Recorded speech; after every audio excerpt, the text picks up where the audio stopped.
دل کے مریض کا زبان کے نیچے گولی رکھنے سے کیا روزہ ٹوٹ جاتا ہے؟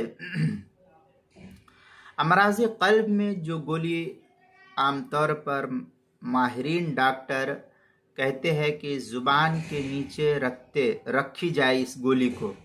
تو جو گولی زبان کے نیچے رکھی جاتی ہے اور وہ وہیں جذب ہو کر کے تحلیل ہو جاتی ہے پانی کی شکل میں، تو اس سے روزہ نہیں ٹوٹتا ہے۔ تھوک کی شکل میں یہ تحلیل ہو جاتی ہے اور اس کے بعد جو ہے یہ ختم ہو جاتی ہے، تو اس سے روزہ نہیں ٹوٹتا۔ لیکن اگر دوا کے اجزاء جو اس کے ذرات ہوتے ہیں، اگر دوا کے اجزاء تھوک کے ساتھ مل کر کے پھر وہ تھوک کے ذریعے سے تھوڑا تھوڑا رس کر کے حلق کے راستے اگر اندر اتر جاتا ہے، وہ حلق کے نیچے اتر جاتا ہے، تو پھر اس صورت میں روزہ ٹوٹ جائے گا۔ چنانچہ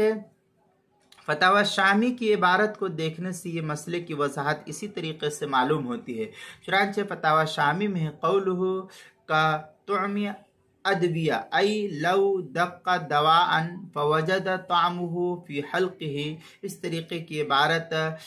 فتاوی شامی جو زکریا بک ڈپو دیوبند کا ہندی نسخہ اس کی تیسری جلد صفحہ 367، فتاوی تاتار خانیہ جو زکریا بک ڈپو دیوبند کا ہندی نسخہ اس کی تیسری جلد صفحہ 382، اور محیط برہانیہ جو کوئٹہ کا پرانا چھپا ہوا نسخہ اس کی دوسری جلد صفحہ 556، اسی طریقے سے کتاب المسائل اس کی دوسری جلد صفحہ 153 پر بھی اس کو نقل کیا گیا ہے۔